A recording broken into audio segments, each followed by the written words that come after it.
Disclaimer: the views expressed on this episode of Perspective Platoon with Prateek are solely the opinions of the host and the guest. The content of the conversation is not reflective of the institutions or establishments mentioned therein. Take all these opinions with a pinch of salt and a dash of lime if needed.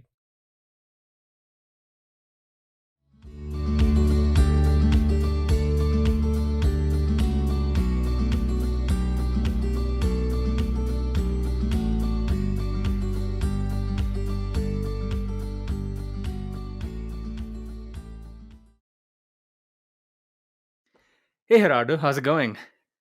Pretty good. How about you?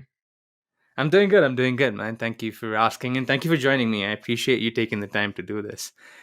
Before we get started, if you could let everybody know who you are, what you do, um, future aspirations, likes, dislikes, anything and everything you're comfortable sharing. Well, my name is Gerardo Santillan. I am the owner of Santillan Photography, or also at this point, it's kind of media because I've also started getting into kind of videography and a little bit more along those lines. In the future, I've kind of want to use this kind of like as a second job, but also kind of a main job eventually. Is just because I want to like be a teacher, I want to be an English teacher, but also obviously photography is a very weekend based job, which is very nice with by being a teacher. So like I know I can use both of those. I already like messed around, but like any like student that I have that books with me is always gonna get a discount or something. And aside that, like I love doing music, I love sports, I love working out. Anything that like keeps me healthy because like one thing with photography is you gotta be healthy, especially if you're like running around. And so like my health is one of those like biggest things that I focus on. That's awesome. That's awesome, man. Let's get started with the fact that you said your another goal is also to become an English teacher because, I find that quite fascinating. The fact that people still gravitate towards becoming teachers. To be quite honest with you, initially when I like saw people still starting to become teachers, I found really surprising in many ways because it's not seen as a job that makes a lot of money. So, putting the financials aside, like what was something that gravitated you towards wanting to do that? I know especially like with me, like especially like just personally, was growing up. Obviously this one was I always say this as a joke, but it kinda like turned into a real thing. And it was in second grade. I remember very fondly. Like English has always been my favorite subject. I've loved English. Like I've loved reading, writing. It was my favorite thing. I used to write just for fun. I still do.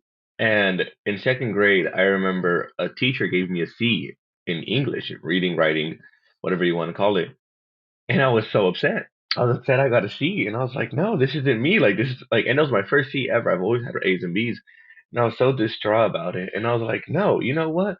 I'm gonna become really good at English, and she's gonna see like I'm not C material. And so like throughout school, like I always messed around, like oh I'm becoming an English teacher, and like come back to my second grade teacher, and be like, oh is this C material for you? And within all that, like I started liking English way more. And I had like other teachers who were like, "Hey, like you're really good at this. Like my papers would be really good." Or like, "Hey, can we use yours as an example? Can we use yours as this?" And eventually, I was like, "You know what? I really like the subject. I think I actually do want to be a teacher." Like it was something that really motivated me. And then as time went by, I've done a lot of community service. And so my community service isn't like usually like, "Oh, let me go pick up a park or let me go to a food bank." I've always liked working with like kids or just like anyone who's younger. And so with time, like a lot of like the difference was like, oh, like a lot of volunteers weren't necessarily like POC. And so being one of the only Hispanic guy volunteers, like a lot of the kids like looked up to me. They're like, oh, Gerardo, Gerardo, oh, Gerardo, I want to be like you. And so once I started like getting into like more like school kind of volunteering, that's when it really hit. And I was like, this is what I want to do because the kids like they love like seeing a Hispanic. They love seeing a guy, and I was like, you know what? Like, I'm gonna be a Hispanic English teacher. And I've gotten like the comments like, oh, you speak your first language is Spanish, and you're gonna teach English, and I was like, yeah. And it's all because I'm gonna make fun of my second grade teacher for giving me a C. It's kind of cool that it's sort of channeled through what happened at second grade because a lot of the times most of us don't remember what happened in second grade. Um, Forget grades. So, it's quite fascinating that that sort of channels you to sort of has channeled you rather to sort of do what you want to do now. Um, and just as a side note, I apologize for any background noises, but um, working with kids and wanting to sort of give back in that sense, was that something that you sort of saw as a part of your surroundings in a way? Like, was that something that you grew up with, which sort of also wanted you to do the same thing, or was it just something that you sort of started off with in terms of wanting to help kids and sort of do community service in that sense? I think it all started kind of around the time when I was like younger, and this was obviously like growing up being like first generation Mexican and going back to Mexico, like it's a very different like lifestyle because I'm like, okay, I have my lifestyle over here, and I'm like, oh, this is kind of what it is. And then going over there with the kids, and I think it was just kind of like my upbringing. My dad has always been like, oh, help the kids over there. If you have money, like, don't make them pay, like you pay. Like, if you need more money, we'll just send it over. Like, you'll be fine. So like, helping kids was something like since I was like young. And I say kids, like I was like 8, but I was helping like 4-year olds. I was like, okay, I got it. Don't worry. Like, I'm here. Let me do this. And so I think that's kind of where like it started because I like kind of grew up with that mindset of like, oh, I have to help people. I have to help people. And obviously, like my dad's like, help the kids. And eventually, I guess like psychologically, subconsciously, it kind of stuck. So growing up, a lot of my community service was with kids. And I think that's like one of the big reasons is like it kind of like pushed me. It's obviously not like, oh yeah, that was a like key thing, but it pushed me to like start working with kids. And I was like, you know what? Like, I think it's something that I want to do. And then I also worked with adults, and I was like, this is not something I want to do. I was like, I think I like the kid side of this way better. Gotcha. Yeah. What is the sort of dynamic? Because you said you worked with adults and you worked with kids and you preferred that more. The reason I asked that is because I also see a lot of people who, I don't want to say, I guess hate is a bit of a strong word, but they dislike working with kids or sort of having to deal with kids and would prefer to rather deal with adults in some cases. So, what is it about kids in that sense that sort of makes you want to continue go back and doing that? That's a good question because like a lot of people are like, oh, I could never work with kids. Oh, I hate working with kids. All kids is, and that's like it's always been like the reverse for me because one thing is it's like I think it's a compassion thing in some aspects. I've had some kids and like you have your ladders on both sides. But it's one of those things where like they're growing up and I understand it more. Like they do something, hey, they made a mistake. No big deal. Like you guys are kids, you're growing up. Hey, you guys did this. You guys shouldn't do that. You should learn from your actions. And you notice like, oh yeah, thanks for telling me that. They don't realize that. And the thing with like when I would work with like adults and all this, like there's not as much compassion. Hey, you probably shouldn't do that. And they get mad and they're like, no, like that's not okay. Like oh, like I'm gonna get onto you, like you're offending me, or you're like getting onto me, you're trying to like blame me, and I'm like, no, I'm like there was something that you did wrong, and you like should take responsibility for your actions. So I noticed like adults were way more meaner when they came to things and like accepting things, but with a kid, you tell them like, hey, you messed up, and they're like, and you'll get some kids who are like, no, I did it, but they're still young, so it's like, yeah, your actions are accusable because you are young. I was like, but you like as an adult, it's like, hey, guys, like, come on, you guys should not be acting like this. So like, I'll have a lot of moments where I do work with adults, and I'll catch myself thinking like, oh my gosh, you're acting like my kids. Because I also substitute at school, and I'm like, you're exactly acting exactly like my kids. The difference is they'll realize their mistake. You guys are not. And what do you think it is that changes over that period of time of a kid becoming an adult? I think it's like an authority thing. Because you get older and you kind of have like this ageism kind of thought of like, well, no, you can't tell me what to do. I'm older now, which is kind of one of those things that stems like when you're young and like no one will tell you like, hey, you probably shouldn't do that. Like that's kind of mean. That's kind of rude. And so I think it's like growing up, they kind of don't realize that, and so they get older, and then you have that age, and you have a lot of people do this where it's all like, and like you said, I hate working with kids because like they're annoying, they're this and this, and it's all like, no, they're not annoying. They're learning. They're just growing up. It's all like you just think that you're better because you have a few more like years on like on top of them. And I've seen it like a lot, like with the people that I work with when I translate for stuff and I see like the older generation kind of talk about kids. I'm like, no, you guys got to realize like they're kids. They're allowed to make mistakes. They're not annoying. They're not hard to work with. Like you're just too hard headed to realize like they're in the learning process. You were in the learning process one time too. Definitely. I think that's where that realization is right? Like, because I'm sure most of the things that we despise kids for the things that they do, we've probably done ourselves. But it's that lack of realization sometimes. And how much of a role do you think ego plays in that aspect? And what do you think people can possibly do to change that aspect of themselves? Oh, this is actually my favorite because like, especially working with kids, is that I have instances where like don't want to fight each other, and it's an ego thing. Fights are all just ego, like it's ego boosting. And I've told them before, like the same thing. And I said this when they're younger. Sometimes it's just like they don't know how to handle their emotions because they were never taught. So like getting mad or getting offended comes from like, oh, I don't know how to show it any other way. So like an example I've had is like a kid wanted to fight someone, but instead, and I had this quite a bit, they'll just walk out of the classroom. And like, and I've noticed, and like, and I don't know if it's from like other teachers, other parents, is I'll walk out and they'll like start heads like kind of getting worried, hyperventilating, and they're like wanting to cry, and because they think they've done something wrong, and so like the only like they don't know how to handle their emotions, and they think like, oh, he's gonna get me in trouble, he's gonna get me in trouble, and I'll like sit down, and I'm like, what happened? Like, cry it out, breathe, and I was like, I'm not getting you in trouble.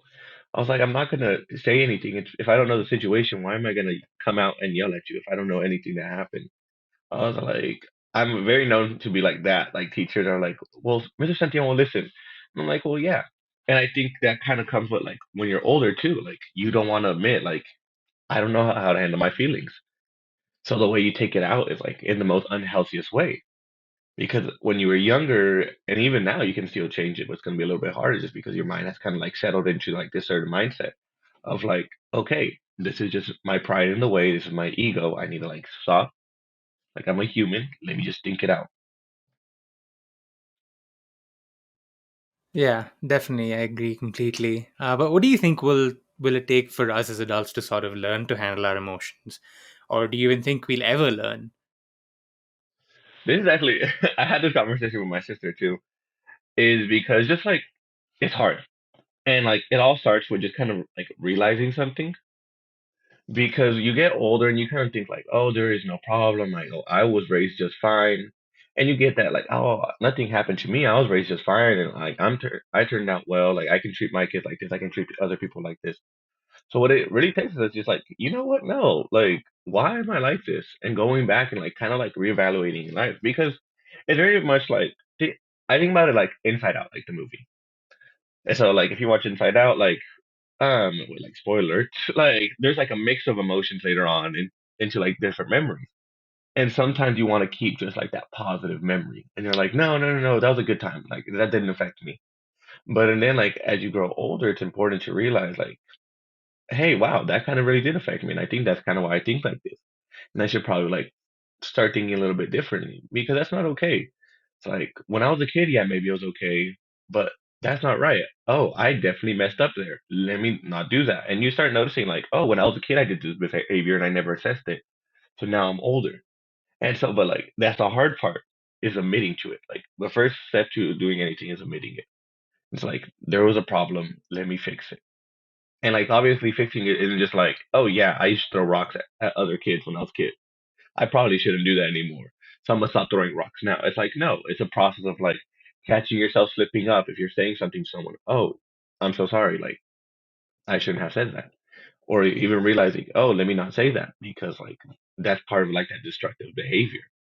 So it's a super big hard to do, like a hard thing to do because like it's not gonna be quick, quick, quick, quick. Oh, I'm gonna assess this emotional trauma in like 2 days and we're done. It's a process over time, and then later on, eventually, you're like, oh wow, I really did have something wrong with me. I'm glad I assessed that. Yeah, totally. I think it's a lot of it has to do with that sense of realization. What do you think people could implement in their own lives to reach that point of realization? The reason I ask that is because realization is not like the most easiest things to do, at least self realization, because a lot of the times you have many other conflicting thoughts in your ego and things like that sort of interrupting the way you look at yourself, because you always want to look at yourself as someone who's capable, someone who's able, and not in the wrong.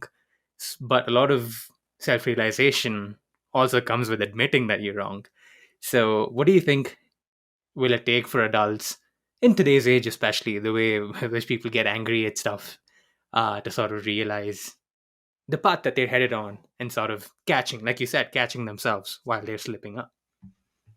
So this one, I tell my students this too, is always look like for a different motive to express the things, because that's when you start realizing it. So like for me personally, I started realizing these things when I would like write stuff, I would like read, I would just kind of like talk about things, but always look for motive.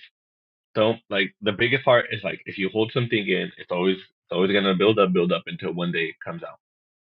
And so the best way to like do this self realization is honestly just look for the best way that you express your feelings. Sometimes that's like music, sometimes just talking it out, write out your feelings. If you like doing art, draw it in something. Like it's always a reflection of like what you've lived. And always like think about like this quote that this guy said. He was one of those drummers, like the African drummers that come to school and perform, and like it was one of my favorite things. And he said, I've never written a song that I haven't lived. And that like stuck with me the whole time. And so like when I started writing, I realized like, hey, if you're writing about this, it's because it's like it's bothering you. You're thinking about it. It's not because you're doing some artistic like choice of writing about this story. I think you're writing because like you need to assess this. And so little by little, every time I wrote a song, I realized like, oh, this is what's bothering you. I think this is kind of what you need to like realize. And so I think that's one of the biggest things. It's like find it, find a problem. But the thing with that is like, you got to talk it out with someone. You got to write it down. You got to sing it. You got to draw. You got to do whatever. Do it. If you like numbers, do somehow with numbers. I don't know. I'm not very good at those. I'll tell you that. But that's all it is. And it's like, and so just like speaking, just to speak is like, okay, why did I say that? Why did I come up with that? Why did that come out my mind? And just noticing like even those little things, because all little things. That's obviously we see as a big thing. It's like, oh, it's realization, like it's scary. It's like, no, it's just little things that's like little steps until you realize like, oh, okay, that's who I am. Yeah, yeah. I think a lot of the times things like that can look like a mountain to climb, but then it's sort of like taking one step at a time to reach the peak, right? It's a challenging process, of course, but it's something that we all need to experience. So sort of from that, first question, do you think it's just people being afraid of the fact that it looks like a tall mountain that they can't climb? And second of all, you sort of use the examples of creativity where people use to sort of express their emotions. So this is just sort of maybe an opinion, or I'd like to get your opinion on it rather. Do you think a lot of the creatives that you see today writing music or sharing stories, writing fictional novels and all that, do they come from a place of hurt or like negativity that they flip into positivity? So yeah, those are the two questions. I definitely to answer your first one, I think it is like it seems like a big job, and then it's like it's very frowned upon just to be like, oh no, like why would I do that? It's too much work. Like I don't want to do that. It's like what this question is like seek discomfort. It's kind of one of those things where it's all like I'm not gonna like it if I do it because you start realizing things about yourself. And like we talked, you don't want to think of yourself as a bad person. But like the more philosophy of things is like you can't become a good person until like you realize the bad things that you do. And so it's kind of things of like I don't want to do that because if I like realize this is why I've been doing that, then like I realize other people were right about me, or I realize I was wrong about myself. So it's very scary. Like it's not one of those things that you just like go out and do like randomly. Like you don't wake up and you're like, yeah, today I'm gonna be the best person I'm gonna be, and I'm gonna be the most like morally right person, ethical. I'm gonna realize everything that's gone wrong. Like no, if you realize it little by little, but it all starts with like, okay, yeah, this definitely was me. I was in the wrong here, or like, hey, whoa, they were in the wrong. I don't want to be like that. Like I definitely was right, but I could have approached it differently. So it's a very like admitting kind of things because no one likes to admit they're wrong. Like you get in an argument and you try to find ways around it. You're like, no, well, how about this? How about this? How about this? But admitting you're wrong, you're just like, okay, yeah, let me see where I can go from. Here. You can always improve. So there's things like that. And then on your question about creativity, I definitely think like it can go both ways. There are artists who are like, yeah. I wrote this story because like I felt something and I wrote it for this. And so like you see that a lot of music and all this. But obviously like there's also like movies and stuff like that where it's like it is just creative genius. But obviously anything that you're gonna write basing on who's like running it, director wise, writer wise, they're gonna choose it. It's always like my favorite thing is like Stanley's talking about like comic books and like who would win in a fight, and he talked about how like he doesn't care. He's like, you know who wins in the fight? Whoever the writer wants, because they're the ones who decide things, and ultimately that's what it is. Like, am I gonna write about like something that happened to me, or am I just gonna write a fun story? I know John Green has, or I think John Green or his brother, I can't remember in one of the interviews, he talked about one of his stories. He's like, it was because I saw this girl and I thought of like, wow, like her story really impacted me. And I kind of took that story and made it my own. So it's like, that's a lived experience, but didn't happen to him personally.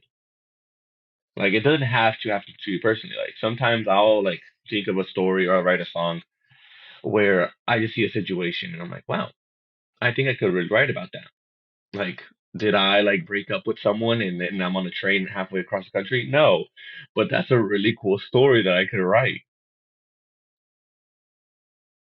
Yeah, so it's sort of like a combination of the experiences you're having and your internal sort of emotions that you're channelizing through it, which is fair, which is totally fair. To sort of take that question back of creativity more towards your sort of interest in writing and reading and wanting to teach English and things like that, do you feel like inherently, and maybe this is also connected to your aspect of media and photography, do you think a lot of it is sort of foundational, or the foundation is based on wanting to tell stories, like be it through the pictures that you take or writing something? Most likely, most definitely. Like anything that I do, it's always been like a storytelling because like I've always had kind of like this like thought in my mind of like, and especially because of like English classes, like whatever I create, there's a possibility that it lives on for another 1,000 years.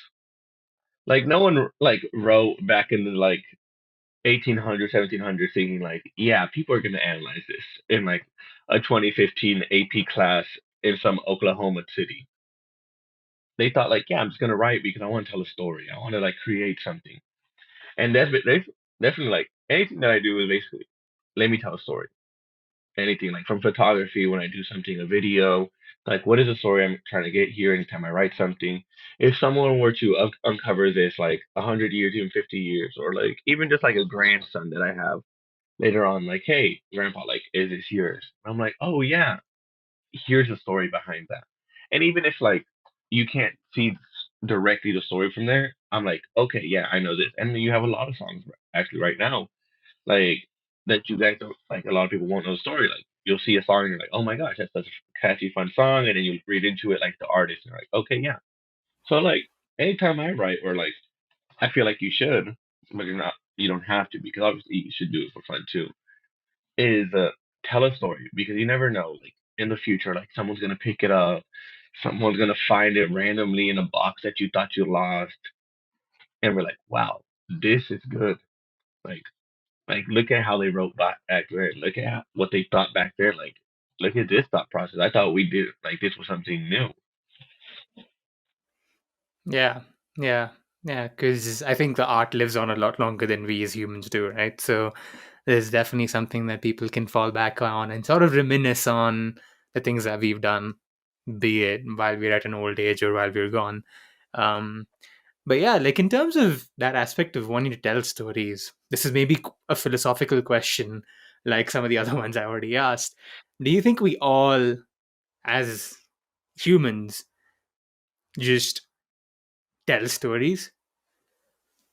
Almost definitely. There's always you can always like. I know people are like, Gerardo, you always read into things. I'm like, no, you got to read into things because even like small things that you do every day, it's a story. Like it might not be a story to you. Like me going to school and then like working out and then going and like writing a 5-page paper, like with the deadline due at 3 p.m. That might not be like a very interesting story, but if I go to another country, if I go visit my family in Mexico and I'm like, yeah, that's what I do, and they're like, wow, that's so different from our school because we don't do that. Or it's like, wow, that's weird. Like, why would you do all that? even to my students, that's a lot of work. It's always a story. Like it's not the most interesting story because it's just my life. But you do definitely tell a story. Like everyone has a story that they like tell, even if it's not the most interesting. So like anytime I meet new people, I'm like, oh, tell me like about this. And they're like, oh, I'm not very interesting. I don't do much. And I'm like, oh, why not? They're like, well, you do like photography, you do music, and you do school, and you do this, and help out, and you do this. Like, I'm not as interesting as you. And I'm like, that doesn't mean that you don't have a story. I was like, Diary of Wimpy Kid is just about some nerdy kid who gets bullied all the time. I was like, that's not very interesting, but like, it's pretty good.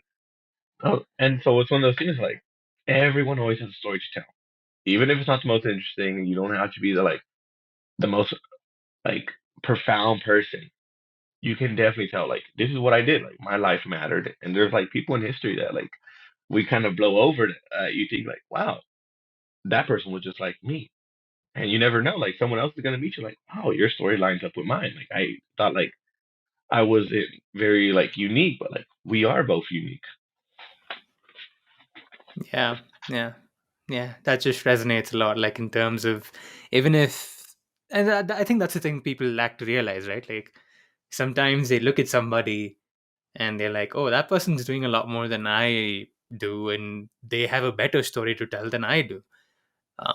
But then, like you said, it's sort of like going back and seeing that even you have a story. You have a story of your genesis, and you have a story of why you are where you are. And like you said, it's not going to be the best story, but it's your story, and that's what makes you unique in a lot of ways. So that's definitely something that I think a lot of people need to come to realize. But I hope they do. Because a lot of the times I feel like it's very easy to sort of lose yourself in seeing other people, in your own opinion, doing well. So I feel like that sort of brings people down too, because they see other people and they're like, oh, this person's doing a lot of the hard work, and they have a great story to tell about their lives, but I'm nowhere in comparison to them, and that makes me little. So although I feel like all those sort of comparisons also stop us from being able to express ourselves. So to sort of build on that a little more, how much of it do you think requires us for us rather to be able to detach that sense of comparison and competition with other people in terms of being able to tell stories or just doing your own thing? See, that's the thing. You don't because you're always gonna constantly compare yourself, but it's the mindset that you put. So I used to compare myself and things like, oh, I'm not that good. Like, look at them. Like, and just like you say, like, it's very natural. Like, you're like, oh, I'm not that good. I wish I could do that. I wish I could do that. Like, look at them. They're doing so much more. You're always going to compare yourself to people. The difference is, like, it's not bad to compare yourself. Yeah, like, they do more.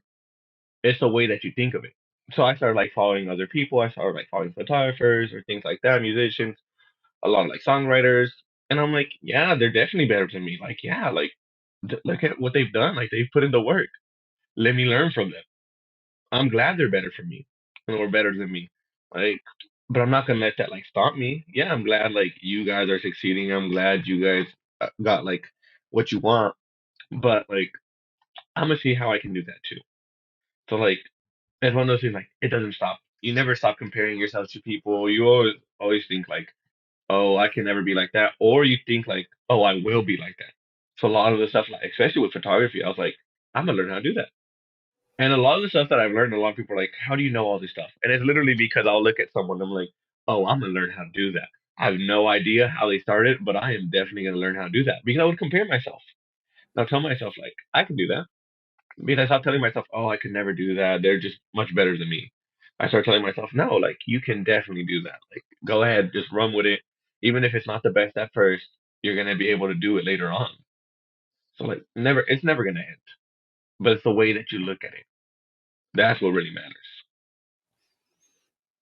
Definitely. I couldn't agree more. Um, it's sort of like how you perceive things and how you implement them in your own life or accept them in your own life. So that's definitely a thing that plays a huge role in everybody's individual sort of perspectives. But since you brought in the example of photography, let's sort of ponder on that a little more. To start off, what what made you start wanting to do photography and sort of explore that as a creative option or a career option? So, fun fact, actually, this one, I never planned on doing photography. Like as a kid, I never like really interested. We had photography at high school, never really interested me. But one thing, and I think this is where it kind of started, was my sister. I have a younger sister, and she would ask like, take my picture," and like, and this kind of goes like hand in hand with second grade kind of thing, where like I'll take a picture. This is so bad. Like you don't know how to take pictures, and so like I started really learning because I was like, okay, well, stop getting mad at me. I'll learn. So I started like learning new angles. I started learning different things, just kind of things that I saw around. I'm like, okay, and so I started getting kind of good at it. And I was like, you know what? I kind of enjoy this. Like this is like enjoyable for me. So I started taking pictures just with my phone. Like obviously you can do a lot with your phone. And then eventually one day on Facebook Market, I found a little point and shoot camera. I think it's like Canon HSX point and shoot, something like that. Power shot, I think what it is. And it was like $100. Didn't know anything about cameras, and I was like, "Oh my gosh, it's such a good deal." Which looking back, and I was like, I guess that's a proper price for a point and shoot."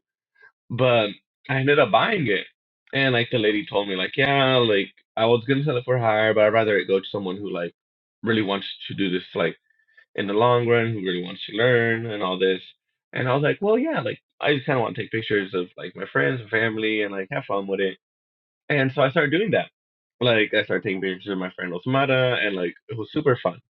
And eventually, like became one of those things where like I love doing it. I loved having the memories, and so I ended up upgrading cameras to a Nikon at 3500, I think it is what it was.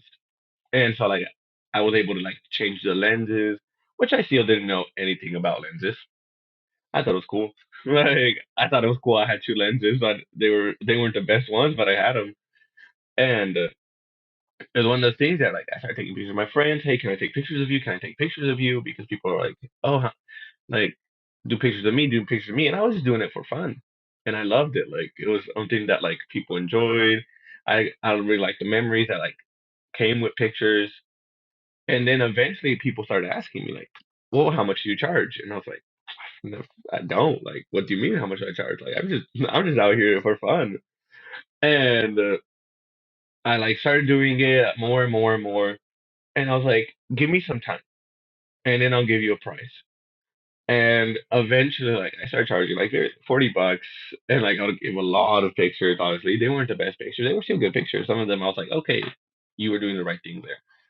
And it wasn't until I started doing events because someone asked me to do their sister's wedding, and like you always hear like you bit off more than you can chew. I definitely bit off more than I could chew the day I made a decision.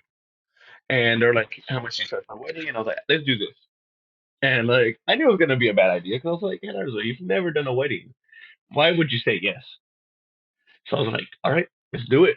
I got a year to prepare for it. I'll learn. And I ended up like doing this wedding. But before I did the wedding, I reached out to people like other photographers, and I was like, hey, can you guys teach me? Can you guys teach me? Can you guys teach me? And through there, I met this. His name is Joel or Joel Catalan, and Rosie and Leman, and all of them are immigrants here. Joel from Chile, Rosie and Leman are from Honduras, and like a lot, all of them do like events, like quinceañeras, weddings, and stuff like that. And they would take me with them, and that's when I ended up buying a different camera because I was like, well, I need like a really good camera if I'm gonna do like a wedding. I need a low light camera. I've always heard that term, didn't know what it meant.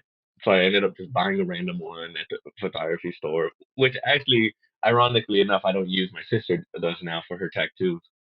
And it was one of those things that like I started learning and I learning and learning and learning from them. And they actually took me under their wings, Lemon and Rosie, kind of like little parents. And they would like take me to shoots, and they're like, hey, this is how you use this equipment. Hey, this is how you use this lens. And they started teaching me everything. And little by little, like, I was like, wow, I really like this. And so my work started getting really good. And I started learning how to actually use a camera. I learned what my lenses actually meant. I was like, okay, so that's what all those numbers meant. And eventually, like, it was something that I just did for fun. Like, and it turned into a job. And people were like, hey, how can I book you? Hey, you're really good. Like, oh, like, can I get with you? Like, I want to do a shoot with you. Can you do this? And little by little, I started like getting even my like own events. And like I still had time till this wedding, and so like wedding comes around. At this point, I bought an even newer camera, which is even better, which is actually the one I use it now. It's my Nikon Z6.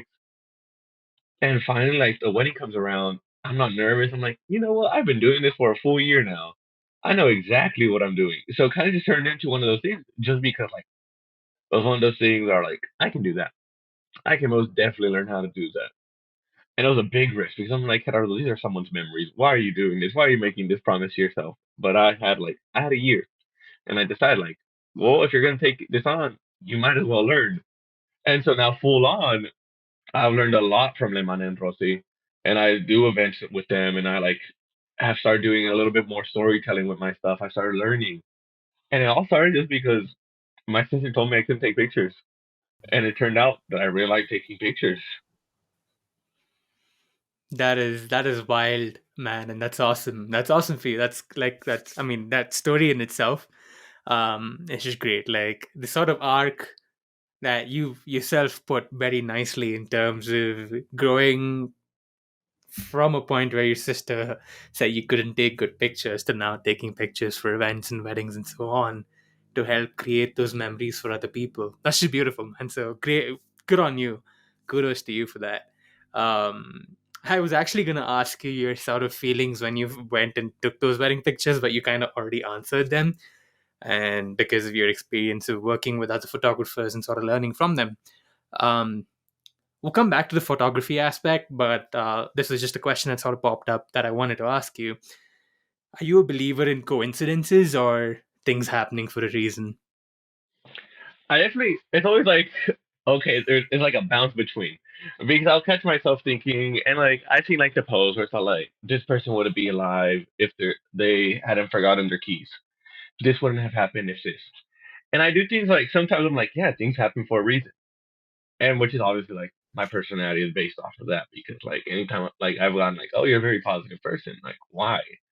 And I'm like, okay, why not? Like I can ask the same thing of you. Why are you so negative? But it's one of those things where like something bad will happen, and I'll think like, man, it's awful, and I'll like switch my mind. I'm like, well, maybe this is happening for a reason. Maybe something bad was about to happen, and you just saved yourself. So like an example of this, and it wasn't like a bad one. This is a good thing. Is I had ordered some batteries for an event, and they weren't gonna come until the Saturday, and I was like, oh my gosh, like that's when I have my event. And I was leaving my house, and I was like, oh my gosh, I forgot my hard drive. I need to go back for my hard drive. And I went back and I was like, dang it, oh my gosh, why did I forget my hard drive? Like we were all ready and so I had to like come back into my driveway. And I went in, I came out and the mailman was outside. And as soon as I came out, he was like, oh, do you want your package? And I was like, wait. And I was like, oh my gosh, these are my batteries. These are the ones I needed. But it's a little thing like that. It's not like if I wouldn't have forgotten my hard drive, I wouldn't have had forgotten my batteries. I was gonna wing it. I was like, okay, we're just gonna hope the batteries I have right now are gonna work because I had a problem with them. So I was like, okay, let me order some new ones just in case. And I was like, oh, we're just gonna pray that I don't have another like equipment malfunction. But he came and like there was that, and it was one of those things where it's like things happen for a reason. Like I was like, oh my gosh, my hard drive, like it's so annoying. But if it weren't for that, I wouldn't have gotten to that. So these little things where it's like I definitely think like things do happen for a reason. There's a reason that like this happened today. Someone canceled on me today. Oh wow, thank God. I didn't know we had a family event. Let me go see my family. Oh, like we had a family event. Oh, we had this. Like, oh my gosh, my tire popped. I didn't know this was gonna happen. Oh, I just saved myself that. And it's little things where you're like, wow, I'm so glad this little thing happened. This there was definitely a reason for this. Yeah, and the reason I was gonna wait till I explained why I wanted to ask that was because the sort of story that you said about promising somebody to be their photographer for their wedding a year ahead of time and then meeting these people and them taking you under your wing and sort of learning with them and then reaching a point where you've learned a lot over that period of year to be over that period of time, excuse me, to be able to take those pictures. Yeah, it's just crazy. Like for me, I am a big believer in things happening for a reason too, and a lot of the times, like you said, when negative things happen, it's a little more harder to digest it. The fact that things happen for a reason, even if they're negative. But like you said, sometimes it's sort of like a redirection, right? Like if something negative happens, it's probably because it's trying to take you onto a route that'll make things a little more positive for you. Like you said, maybe if you weren't to go back for your hard drive, you probably wouldn't have gotten your batteries. So, like it's just stuff like that that made me want to ask that question. So, but that's beautiful, man. That's awesome. So to sort of focus more on learning from, excuse me, from those photographers, did you at ever point, and this probably goes back to something that you mentioned earlier too, but do you think that well, yeah, did you have any moments where you felt like, oh, there's already a lot of photographers in the market. What's another one gonna do? Like, how can I become better or whatever? Like, did you have those sort of feelings? And the reason I ask that is also because a lot of the times, the reason why people stop themselves is because they see other people already sort of established there. And they think that some fields are already sort of saturated, for the lack of a better word. So, did you have those thoughts? Or if not, or if you did, how did you sort of navigate through those thoughts? Almost, you always have those thoughts. Like I thought, like, oh, like especially when I didn't book a lot. Like now, I have like my weekends booked, and I had like a lot. Like, and I think when the weekends I don't have booked because I'm like, oh my gosh, it's just a rest day. Anytime anyone cancels, they're like, I'm so sorry. I'm like, it's okay. I appreciate a rest day once in a while. But basically the way that I like viewed it was when I was like starting and like even like when I started kind of getting good. And I would get kind of upset, like, oh well, like other people are booking more than me. Like I really want to book, but like, do I really want to be a photographer if like not a lot of people are booking with me? Like there's a lot of them. Like why are they gonna choose me? And I kind of had that thought. And like the good thing with like Leman and Rossi is like they really motivated me.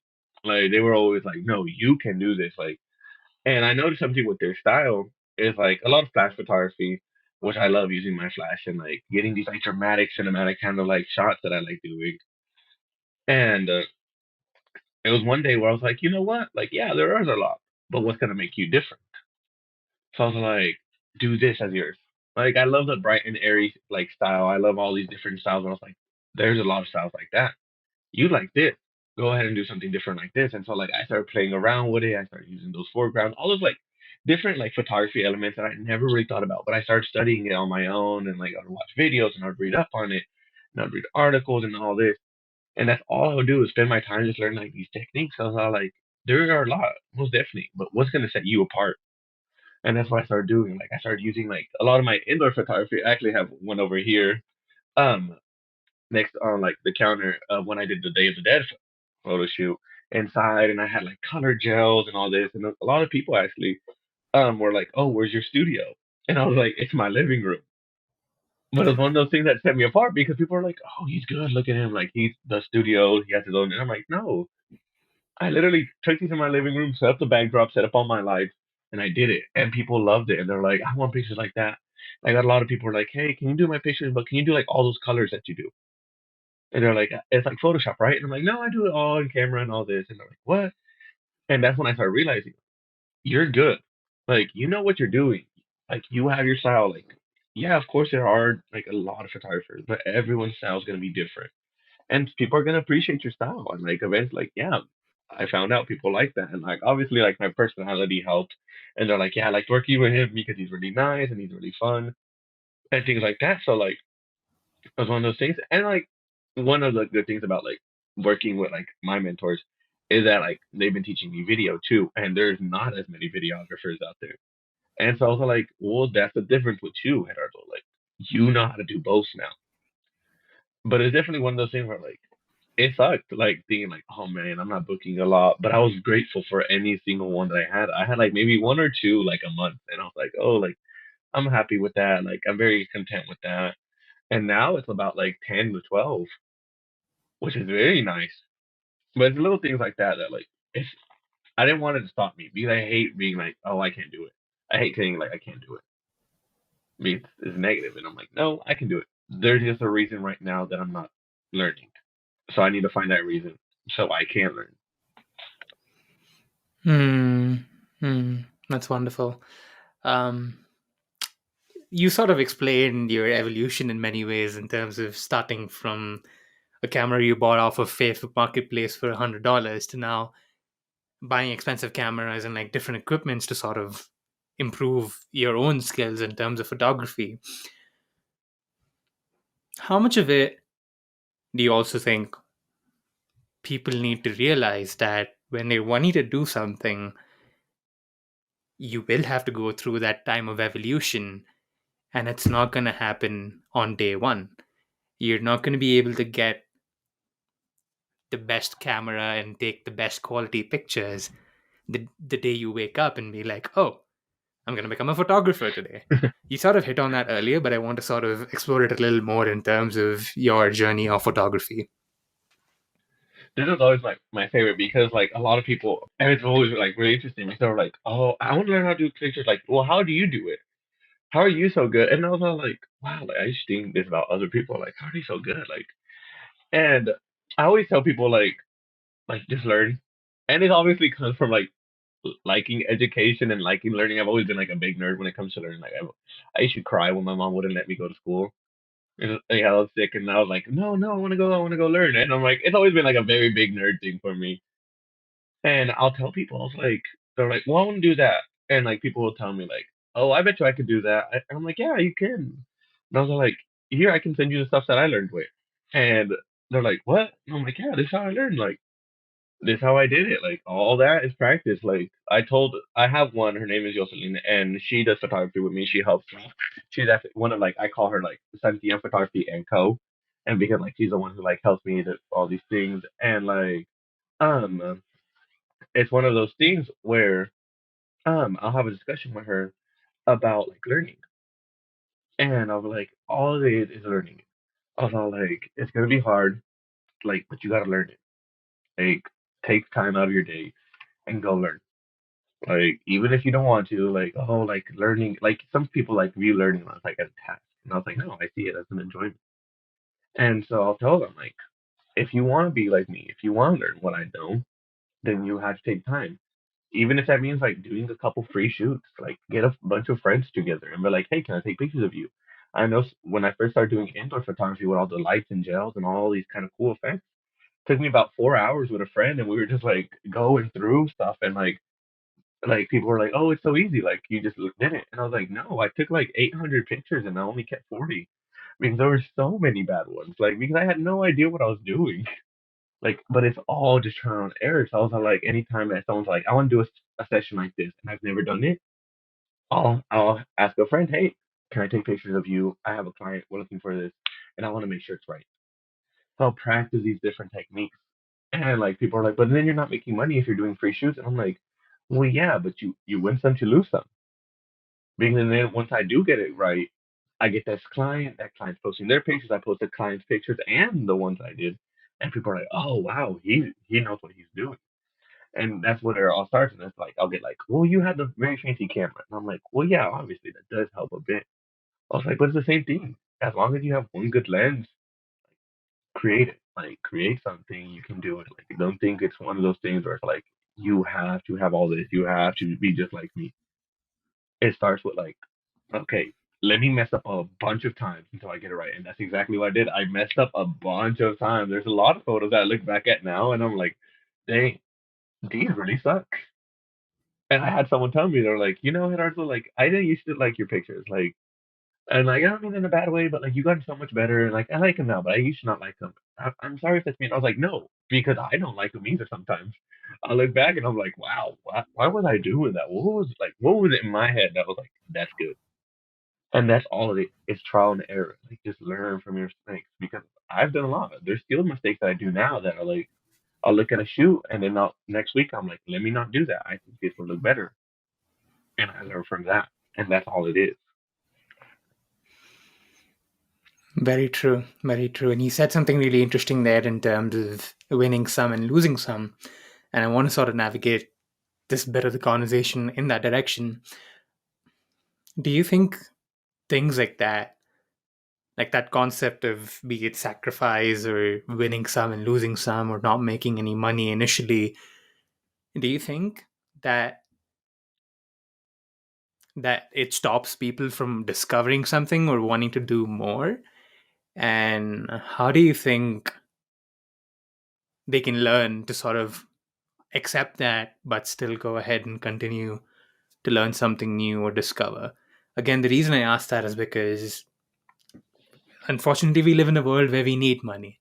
And without it, the world doesn't go around for our own lives. But it takes time to be able to get to a point where you can make some money sometimes in many different fields. So, yeah, it was just based off of that. Like, what's your sort of take on our attachment to that? And how do you think people can learn to sort of detach themselves from it a little more? I definitely think it all starts with like the way you approach it, and it's like with photography. I'll use that instance too. It's like it was never a job. Like I never wanted to gain anything from it. I did it because I enjoyed it. I did it because like yeah, I like the storytelling of it. I like the fun of it. I love looking back at the memories and being like, oh, I remember this person. I remember this person. Like it's so nice. And I think a lot of times people like when I talk to them about like, oh, this is how I started, or like I'll talk to like photographers who I have to be like, hey, can you help me? Hey, can you teach me a little something like that you know? And they're like, oh, it's such a long process. And I'm like, you gotta realize, no, it's not. Like, if you think about it in like a way of like, oh, this is gonna suck. Like, I have to do this work and I gotta put in the hours to like really accomplish these things. Like, obviously, you're not gonna like, do it. I never realized the process because I was having fun doing it. I was learning. Even when I took 4 hours to get the like correct lighting, I was with a friend. I was having fun. And a lot of people think that like every step is gonna be like this like heart wrenching like I'm climbing a mountain to be able to take one good picture. Like no, like it's gonna be fun too. Like a lot of like the learning process is like, oh, I did that. Oh well, I know. It's just like when we look back at like middle school pictures, we're like, oh, that's kind of cringy. Why did I do that? But you learn. Oh, I'm glad I grew out of that phase. And that's why a lot of people don't want to do it because they think like every step is going to be difficult. Like I have to do this. Like just like you said, like I have to wake up tomorrow and be the best photographer I can. But like no, like wake up tomorrow and be the worst. And wake up in 2 weeks and be like kind of the semi worst, and wake up in the next like month and you're kind of good. Like you're not the like best, but you're the goodest. Oh, the like you're subpar. You're enough to take like family pictures for a good price. And then eventually you'll realize like, wow, let me up my price. Like I'm really learning because all the process and people think like it's one of those things where it's like you're gonna have to like do it all in a month. Like you're gonna have to put all the work in. Like no, I'm not like waking up and like okay, let me go read the like latest articles over photography.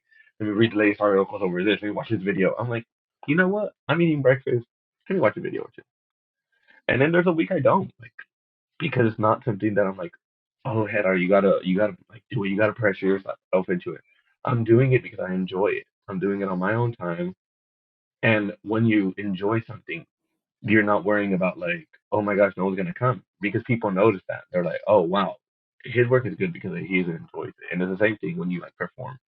I'll tell people like, especially like dances. Like no one knows the dance, no one knows the choreographed dance except you. As long as you look good up there, smile, no one's gonna say anything. It's the same aspect for everything. So like, no one's gonna know as long as you're enjoying it. You know what you're doing, and if you realize something's wrong, keep going. Like not the end of the world. Things happen. Yeah, you used a great example there of dancing on a stage and forgetting choreography. Because yeah, that's something that really is a thing that people think a lot about. Oh, in terms of like, oh, if I fall down and someone sees me fall down, what are they going to think of me? And all that sort of stuff, and that also tends to stop us from sort of maybe exploring things as much as we should. But in terms of that perspective of just having fun, how much of it do you think is important for us to adapt in our everyday lives? I think I want to say like, oh, have fun to like everything, like enjoy everything, but there's gonna be things that aren't fun. Like anytime that like I have to go buy equipment or something, where it's like it's not fun, like doing contracts and like working these little things out and making the website and making these albums. Like it's not the most enjoyable thing. Like I love editing because I love seeing the final product. The process of editing stuff, it's not fun. Like you don't have to implement it like in every little thing. Sometimes you gotta realize like life is life. You're gonna have to do it. It's the same thing. Like you have to wake up. You have to make your bed. You're just gonna have to do it. Do I want to? No. I'd rather wake up and just leave my room and then come back and I'm like, yeah, it's clean. But some things are gonna suck. But not like, but if you like constantly tell yourself that everything sucks, yeah, it's a chore. Because that's what those things are. Like the things that you don't have fun with, they're chores. And it doesn't necessarily mean that like you can't enjoy a chore, but you're not forced to be like, yeah, like over positive about something or like, yes, like this is perfect. I love sweeping floors. Like no, like some things are just normal. They're not the best, not the worst. You just do. And there's no problem with that. And you don't have to implement fun. Like you don't have to be the most positive person because being the most positive person too sometimes too can be bad because and then it's like you don't realize the bad and it's like back to inside out. It's like you see like joy and joy is like it's only positive. It's like no, you're gonna have your mixed emotions and that's like perfectly okay. Every memory that you have is a mixed emotion. Yeah, definitely, definitely. Um, but I think, like you sort of said, right, in an overall sense, you sort of don't want to be in a stage or in a on a path where you're just looking at everything as a chore. I guess that sort of that extreme of it becomes a little more complicated. And yeah, this other extreme of having fun with everything is a bit more of a pipe dream. I guess it's not something that's achievable, um, on a day-to-day basis or an hour-to-hour basis. But it's definitely something that you can still accept and do. So for you, since you mentioned that you're not the biggest fan of having to edit, but you still push on and you like the end product, do you feel part of it was just you having to accept it for what it is? Or did you have to just learn to love it? Are those two different things, or is it the same thing? To They sort of do add to go hand that. in hand, but they are different. Being accepting it is just kind of coming to terms like, okay, we gotta do it. Learning to love is like not forcing emotion, but adapting to emotion. So the way that I kind of think about it is anytime I'm editing, I'm like, dang, this is so much. This is a lot. I'm like, but Gerardo, like, you're enjoying it. Like, just wait. Like, you're gonna look at your album at the end, and you're gonna look at all your edited pictures, and it's gonna have this nice, pretty color, and you're gonna like it. Like, and that's where you kind of talk about accepting it. Like, I'm not like, yes, I love editing, and like forcing myself to think like, yeah, this is the funnest thing ever. I'm like, yeah, maybe not the best thing right now, but like it's most definitely gonna be better. It's like anything. Like maybe at first, like it's not like, oh, this is the best thing ever, but like later on, it's the trust the process kind of thing. Like I'm gonna enjoy it later on. Mm.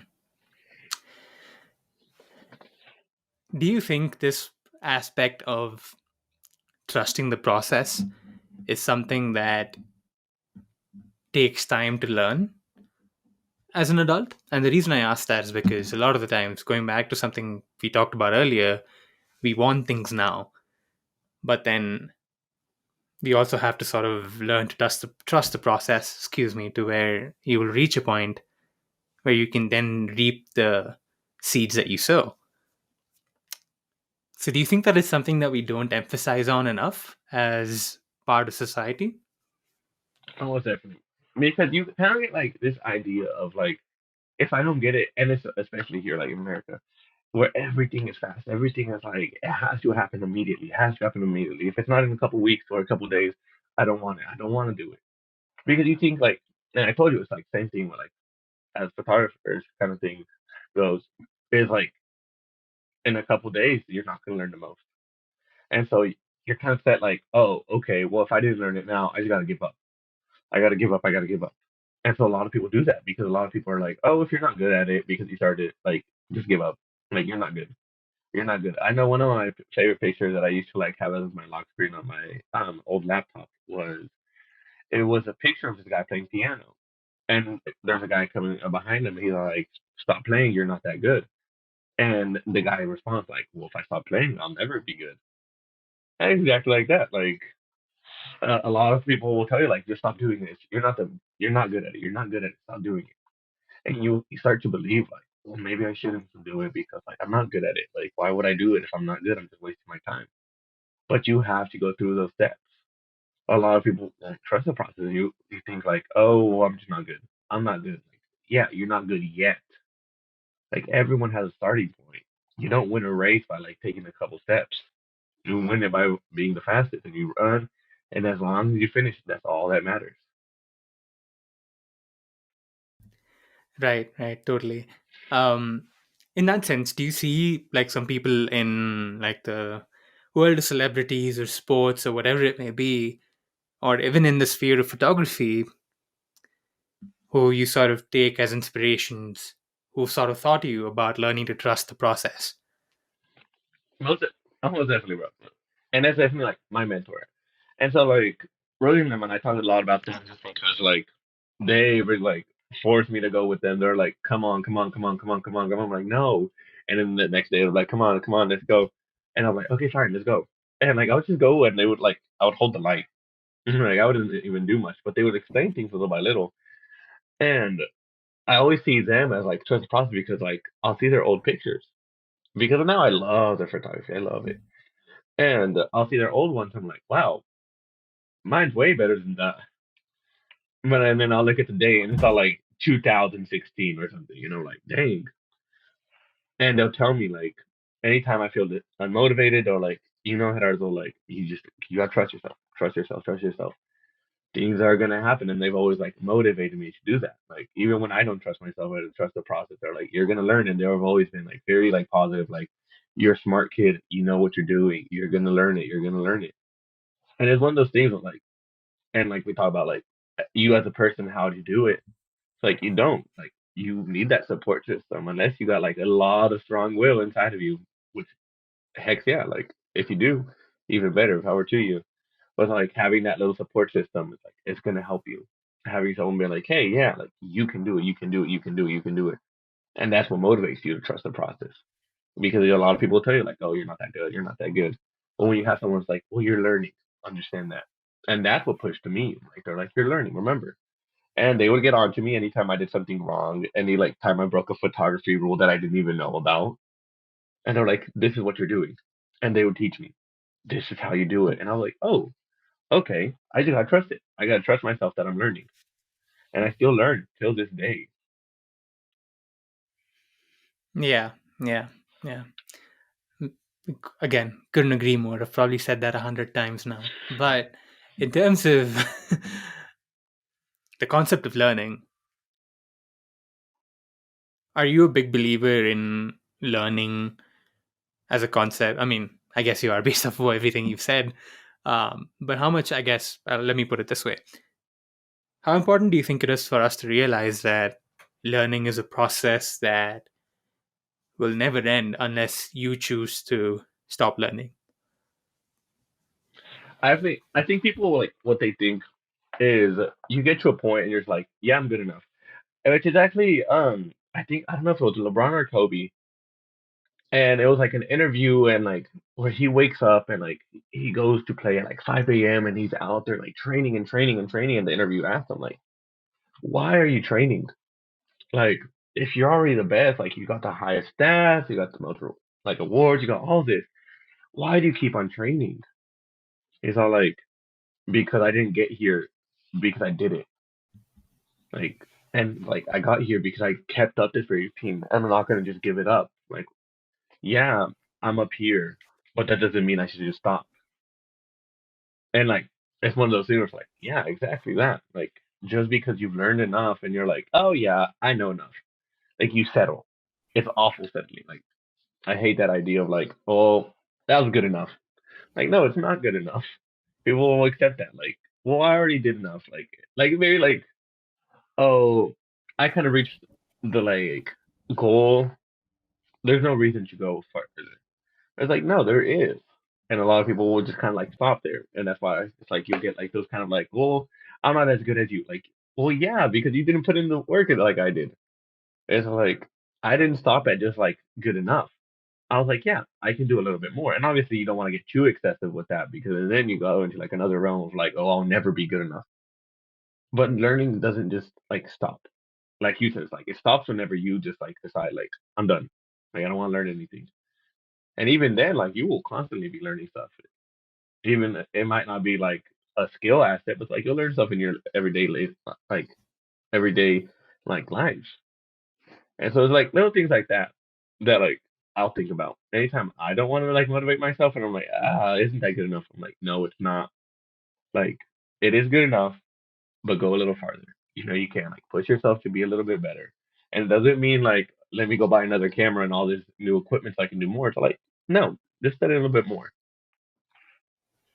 Hmm. Yeah, definitely. In terms of the examples you gave of Kobe and LeBron, or LeBron, like in their interviews, do you think this concept of pressure, I don't want to say is misunderstood, but do you think that there is like a lack of understanding that some level of pressure, for the lack of a better word, can actually lead to positive outcomes? Because I'm not saying that all pressure is good, because there's also some pressures that lead you to, some negative parts of life, I guess. But do you think it's sort of that understanding and being able to differentiate that not all pressure is bad pressure? Oh yeah, most definitely. I'll agree with that one because like, and it's like I told you, like a lot of the stuff that I've done is because like someone else doubted it, and I was like, well, I can. Like I know I can. And it's not like I could have been like, yeah, they're right. Like the pressure made you like be like this. Yeah, like maybe I am C material in English. Yeah, maybe I'm not that good at taking videos. When I started playing guitar, I was like, oh, I'm not that good. And people are like, yeah, maybe you could be better. And I'm like, I could have been like, well, I don't want to play anymore. But no, like that pressure, like you use that. You're like, yeah, maybe they're right, but maybe that means that I need to change something about myself. And that's where it all starts. So like using that pressure because like it's going to be the same. It's going to be negative or positive. It depends how you take it. But like the way you approach it is what matters. So, like yeah, you're right. I'm not the best, but I will be. Like, and if I'm not, I'll be really darn good at it. Like, even if it doesn't like mean I'm the like top whatever. It's like yeah, but I'm good because I use that pressure and I use that motivation to do that. And like you do have your bad pressures where you're like you start thinking like, oh, I'm not I'm not that. It's the way that you take it, and everything is all about like the mindset that you have. Definitely. Yeah. Um, to sort of tail off towards the latter stages, just a couple more questions before we go into the word association game. What is the good recipe for, in your opinion, for being, well, let's say not the best, but oh, not the best, but like at least good enough to where you can reach a point where you're learning every day? What do you think is that recipe? We've probably talked about it as a whole, but to sort of encapsulate it, what do you think is like the recipe that's required to be at a point where you can constantly learn and become a better person every day at what you do? This one, and we touched at this, is like it's just realizing things. Like the point that you realize stuff is when you start learning. And so once you realize like I can do this, I am not good at this. Oh, maybe I should approach this differently. That's when you start like becoming good at something. That's when you start becoming like the best version that you can. And it doesn't mean like, oh, I'm gonna be the best photographer. I'm gonna be the best like basketball player. I'm gonna be in the NBA. I'm gonna be in the NFL. I'm gonna be do this. It's like, yeah, but like for my level, yeah, this is enough. But the first step, like you say, like the recipe is realizing every little step. Is realizing, okay, yeah. But the first one is like, I don't know what I'm doing at all, and that is completely okay. And next step is like, where do I go from here? Like what don't I know that I do want to know first? And as you go, it kind of just repeats like, oh, I didn't know this. Let me try to learn that. It's all learning process, but it all starts like when you realize it. And once you get to like a level where you're comfortable, you're like, yeah, you can like change your mindset into realizing things that you're like, this is kind of where I want to be. This is where I wanted to be originally. But now that I'm at this level, I think I can do more because now I have more self confidence. Now I have more self esteem. I think I can definitely go like far beyond what I like originally expected. Yeah, I like how the way we've come full circle from initially talking about realization and now closing off with that. So that's beautiful. But thank you so much for sharing everything that you did, Gerardo. I really appreciate it. Your sort of arc of that story of the wedding still fascinates me, like the sort of arc over there. So kudos to you, man. More power to you. We're going to transition into the word association game called Bish Bash Bosh, which basically is that I will give you 5 different words, one word at a time, and you have to respond to each word in 3 other words or 3 other phrases. So, for example, if I was to say creativity, what are the 3 things that sort of call to you in your mind? That's sort of the example. That's not the word, but yeah, if you want to play it as an example, feel free to. Let's see. I'll go exploring, learning, and failure. Cool. Yeah, so that's basically how this will sort of roll.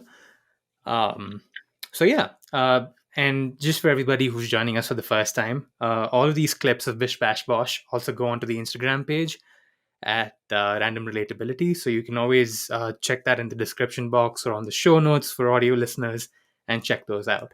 And all of these words are recurring for every guest on the podcast because I kind of like to see how people respond to the same words either differently or similarly. So that being said, the first word is differences. What are the 3 things that sort of call out to you when I say that word? Differences. I'll definitely say traits. Traits, uniqueness, and individuality. Beautiful. I like the use of individuality over there. The second word is nuance. Nuance. That one I kind of just think of phrase like kind of what is the word for it? I'm trying to like that it subcloses everything, or we'll say like thought process kind of thing. Hmm. Yeah, definitely. The third word is learning. What are some things that are popping into your head? Learning, always do it. Like that's it.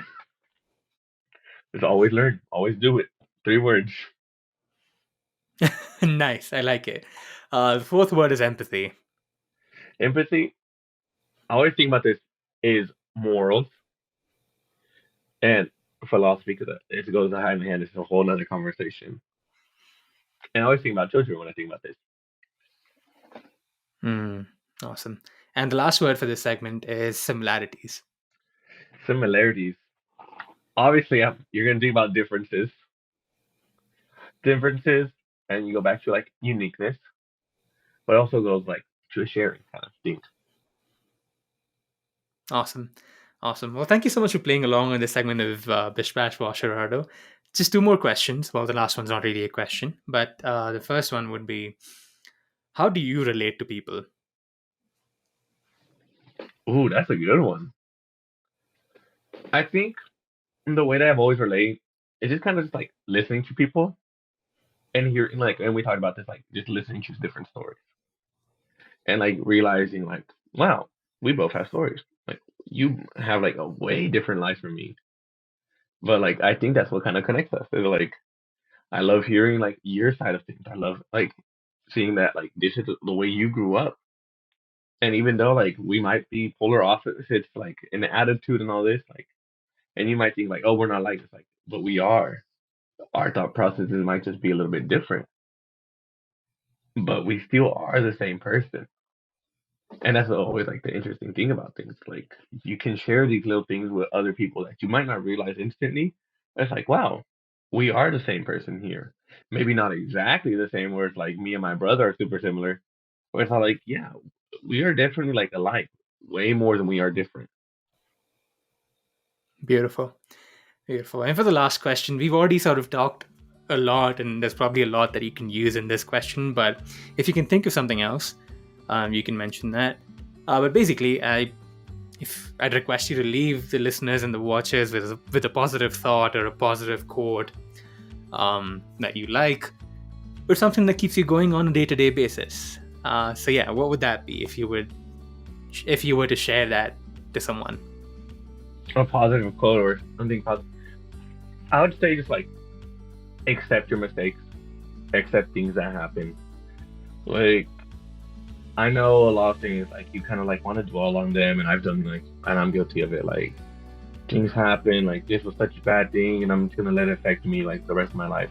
Don't like do take it into account. Like there are bad things that happen. Like there's been times where like things have happened to me, and I'm like, yeah, this affects me, and I'm not, like I'm in a slump, and accept that you're gonna be in a slump. But things happen. You learn from things, and if I told you earlier, like everything is a learned process. Like even if you stop telling yourself I've learned, like no, you learn from your past actions and realize that like anytime anything happens in life, it isn't one thing that's like okay, it happened and it's over with. No, it's gonna follow you, and realize that. Realize it's gonna follow you, and use it as you may. Like, are you gonna let it affect you for the rest of your life, or are you gonna build on it? Are you gonna let this bad event have like change you negatively or positively? Are you gonna like take anything from your life? If you could take anything, take it with you. Like don't like ignore it.